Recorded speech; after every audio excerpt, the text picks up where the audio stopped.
i-describe muna natin ang current situation para malaman natin kung para sa iba ang reading o hindi. Dito ang side mo at dito naman ang side ng other person.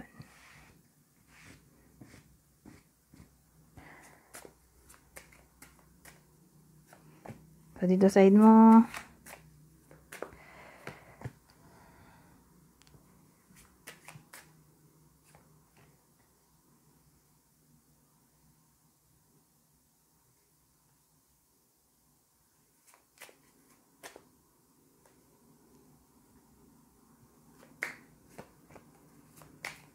At dito naman ang side ng other person. Current situation nila dyan. So, current situation mo sa partner mo o person. Ayusin ko muna.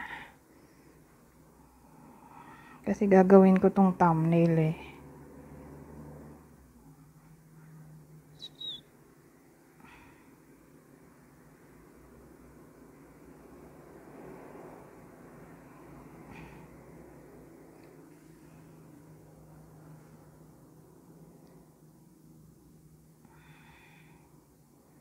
Ayan. So, sa'yo. Ano to?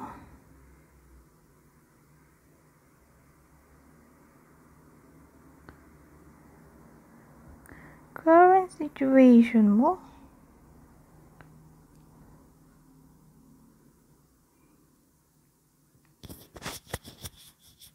Mag-away ba kayo? May enemy tayo.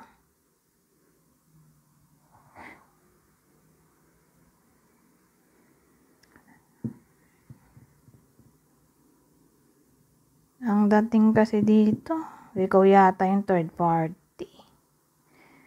Nag-uusap kayo ng palihim. Pero ngayon, magkaaway kayo. Galit yung lalaki sa'yo.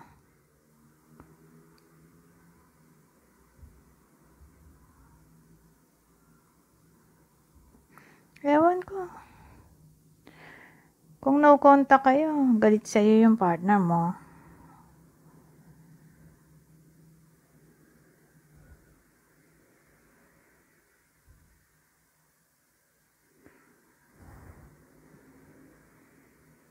Ba't ganun? Pero wait lang. Tinatry ko pa na maiba na hindi conflict dito.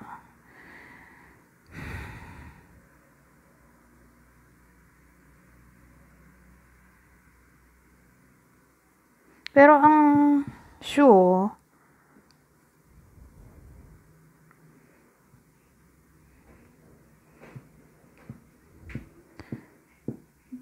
galit. May galit dito.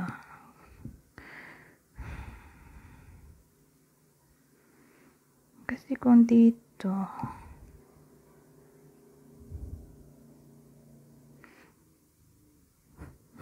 pangit din kasi yung relasyon nila. So, medyo conflict. Anyari.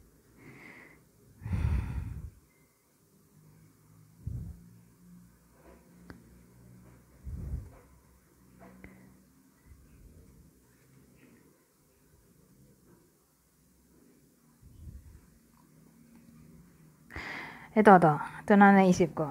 Ang dating kasi,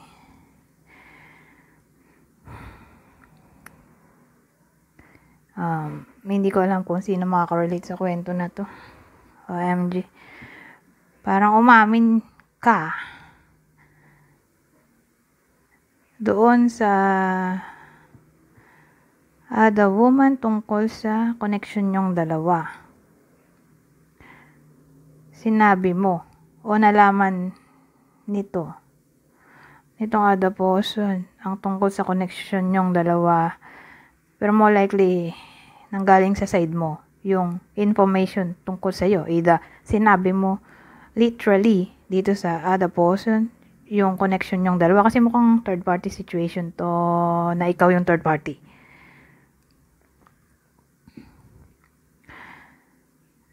O sabihin nating may kakilala tong may kakilala ka na nagsabi dito sa Ada Poson tungkol sa relasyon nyo. So, either ikaw mismo yung nag-open up tungkol sa relasyon nyong dalawa nitong partner nyo, o may kakilala ka na nagsabi dito sa Ada Poson tungkol sa relasyon nyo na parang nagalit yung lalaki. So, ang bida dito babae. Galit yung lalaki sa'yo ngayon na bakit sinabi mo yung relasyon nyong dalawa, o bakit nakarating dito sa Ada Poson yung relasyon nyo. So again, either sinabi mo sa kanya o may kakilala ka na nagsabi sa kanya. Kaya galit siya dito sa iyo. Ngayon, yung Ada Poson, ito, nawawala na ng pag-asa. Kung titignan nyo yung lalaki dito, hawak-hawak niya yung baril. Tapos, ano mo yan, yung aktong gusto niya nang barilin yung ulo niya. Pero parang wala na siyang pag-asa. Parang mabuhay, parang ganun. Parang gusto niya nang mawala sa mundo. My goodness. Kasi nga, niloko daw siya. Ito, thought kasi to. Di sabihin thought. Di plano, thinking. Nag-iisip siya na mukhang wala ng pag-asa to. O, ewan ko, baka suicidal siya ngayon. Ewan ko.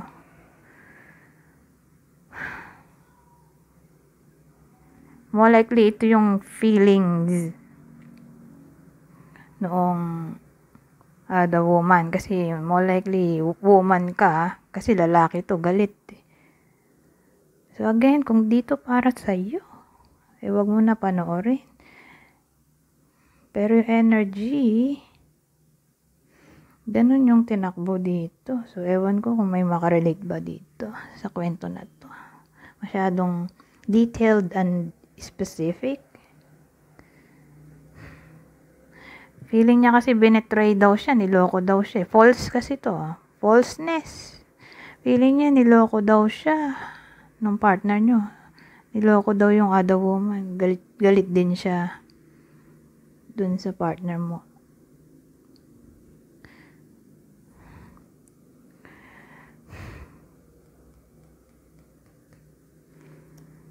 So, himayin natin.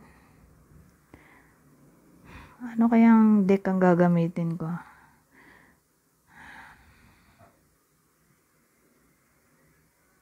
Ito na lang, taro. Maiba lang. Anong feelings niya?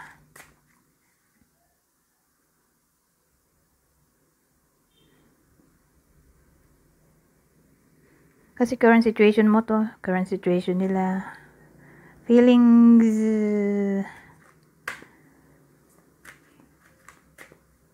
niya para sa'yo. At feelings niya para dun sa Ada Poson. So, sa'yo muna.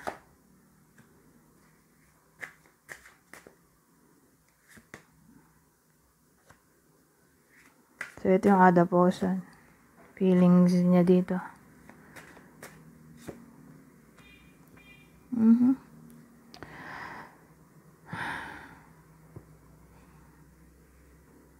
Itaas natin, masyadong malaki yung cards.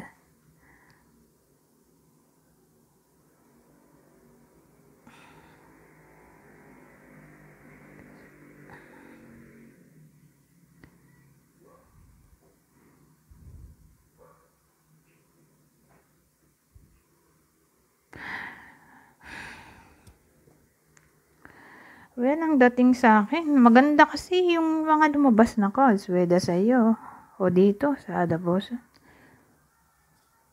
So, sabihin natin galit siya sa iyo. Kasi, nalaman noong Ada Poson ng tungkol sa relasyon nyo, whether sinabi mo o sinabi ng kakilala mo yung tungkol sa relasyon nyo.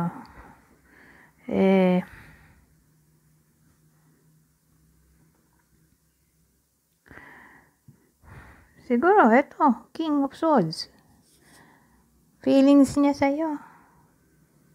Galit siya, di ba? Kaya yan, harsh siya. Cold. Ayaw ka muna niyang, ano ba yan, nabulol ko.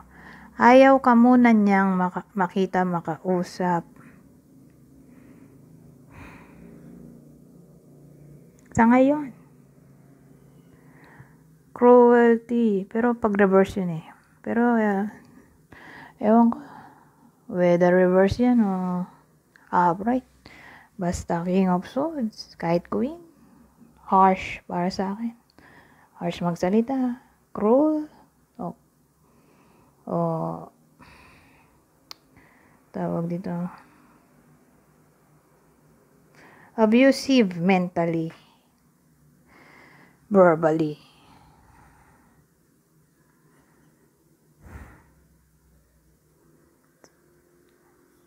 So, expected na natin na ganyan siya kasi nga galit siya. Pero, may 6 of Cups tayo. Na kahit ganyan, ang ginawa mo o ginawa ng kakilala mo, nasira yung relasyon nila. Ayan, 6 of Cups, willing pa rin siya na patawarin ka.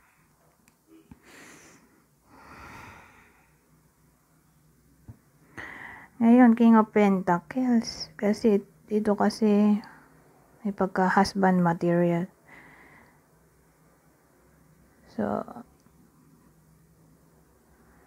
yun nga, kahit galit siya sa'yo, wala naman siyang balak na iwan ka. Siguro, bibigyan ka niya ng punishment.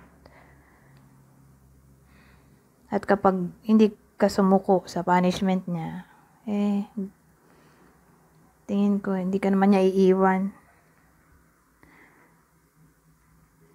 Pero expect na natin, nabibigyan ka niya ng ultimatum. At kapag di ka sumuko sa dami ng ultimatum trials, o yun nga, punishment na gagawin niya sa iyo. At wag ka yung punishment literal na masakit. Pag di ka sumuko, kasi ano to, earth di ba? Earth signs. So, pag ganyan yung energy, no pain, no gain. Kailangan ng hard work. So, kung di ka susuko sa lesson na ibibigay niya sa iyo, mag-stick pa rin siya sa iyo. Parang may consequence siyang bibigay sa iyo.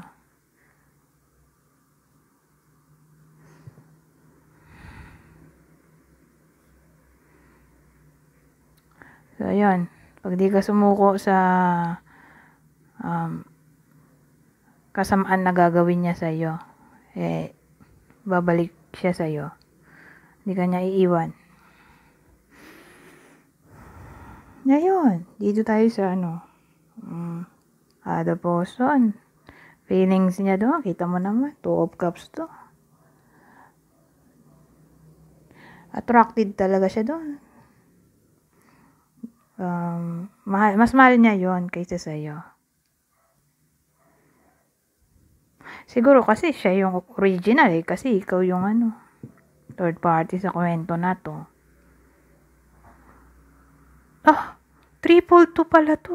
Ay ko lang napansin. 2 of Cups, 2 of Wands, 2 of Pentacles. Wow. Bihira mangyari yan na makakita ko ng triple 2 o triple numbers na paulit-ulit.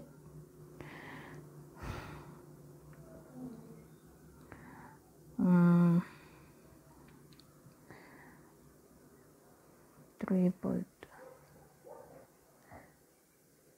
So, anong feelings niya dito sa the person?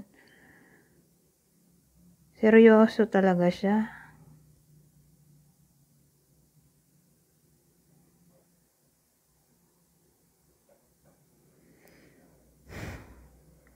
Seryoso siya dyan. Pero at the same time, hindi rin naman niya mapigil na magloko. Na para bang itong other person yung babalik-balikan niya. Magloloko siya pero mag-stick siya dito sa other person. Ganun dating. Parang ngayon na nangyayari. Hindi niya maiwan pero hindi niya rin kaya pigilan yung sarili niya na ma-fall sa iba. OMG, ano ba to?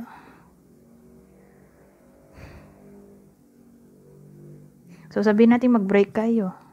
Magloloko at magloloko pa rin tong person nyo. Ganun dating. Sabihin natin mag-break kayo, bumalik siya sa kanya.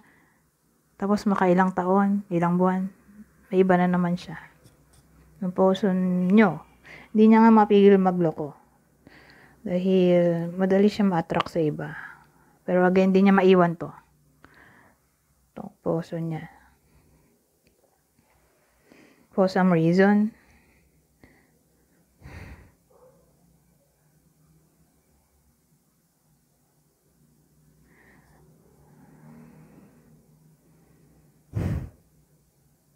Kasi yung 2 ba naman, 2, tapos pinartiran mo ng 3.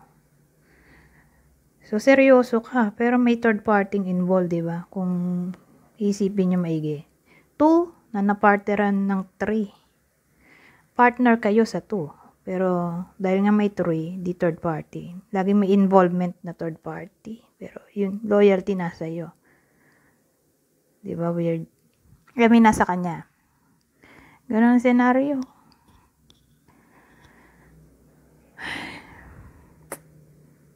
Lagi siyang pinagpapalit sa iba, oh.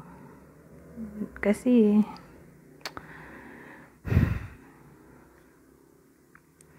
ewan ko dito sa partner niya, mapusok masyado.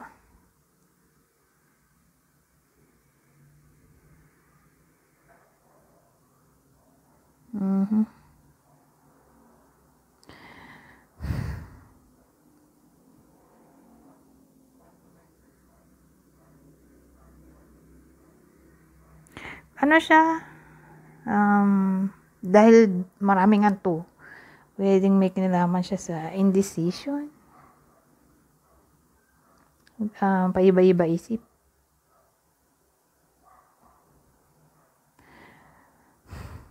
O walang isang salita siguro. Pwedeng ganun.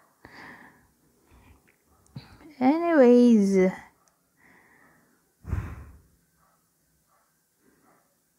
punta tayo sa susunod. Ano bang magandang senaryo dito?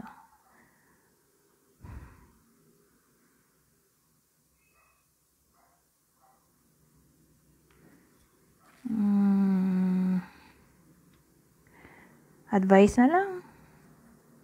Anong advice sa'yo?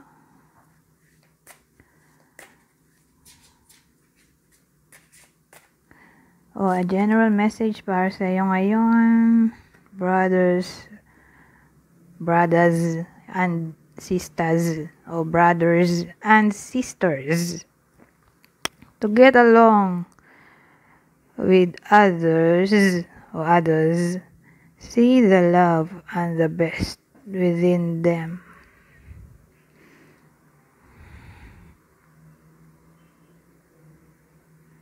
Ito kasi more like socialization. Hindi naman literally brothers, sisters. Parang sa lahat ng tao.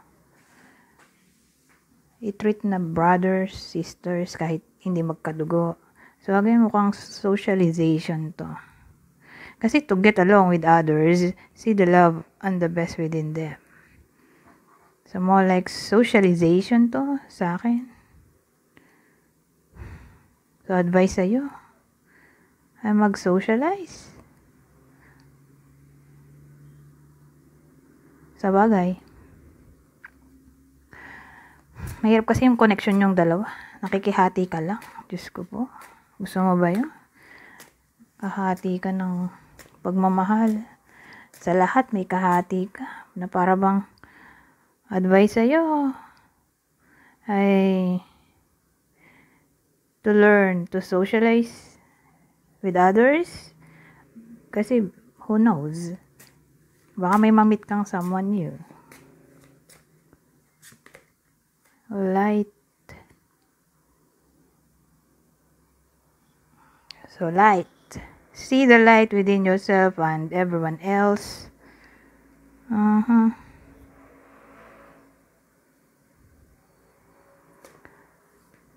So, dating sa akin to. Don't lose hope. Be kind to yourself and to others.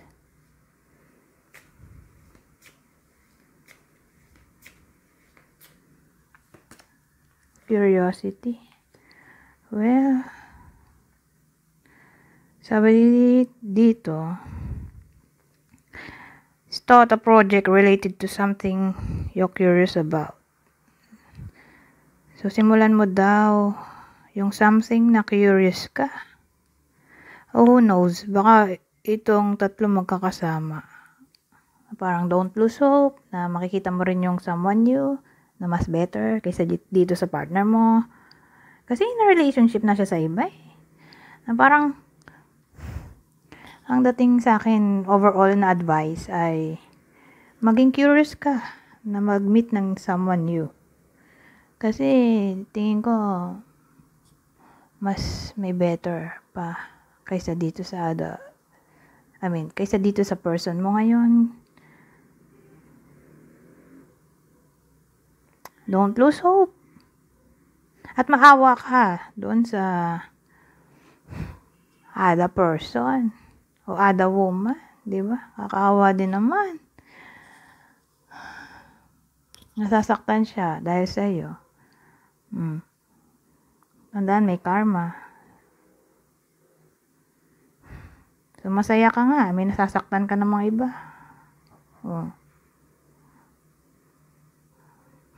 Kung kaya ng konsensya mo yan, di go. Bahala ka. Okay? Pero tandaan na may karma nga. So, more likely, may balik din yan. Hindi man sa'yo, pwedeng dun sa anak mo o sa someone na kakilala mo na masasaktan ka. At ma-realize mo yung ginawa mo na parang napasa sa iba. Ganun dating. Napasa sa iba yung sin mo na parang guilty ka. Magigilty ka kasi dapat para sa iyo yun, pero napunta sa sabihin nating anak, sa anak mo na siya yung niloloko ng boyfriend niya, na masasaktan ka rin para sa kanya.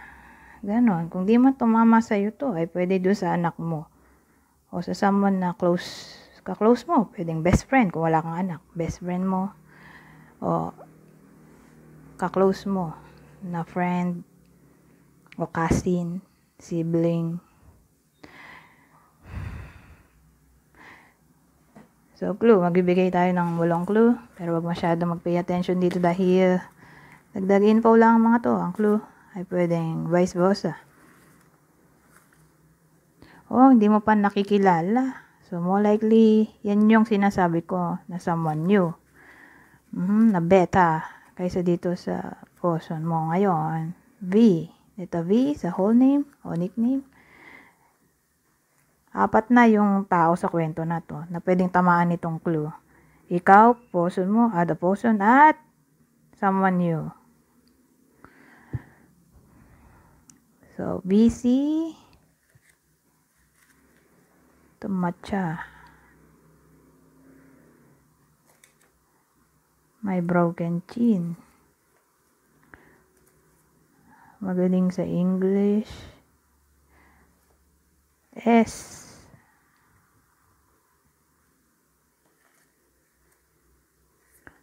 Ito matangos ang ilong. Anyways, hanggang dito na lang. Goodbye for now.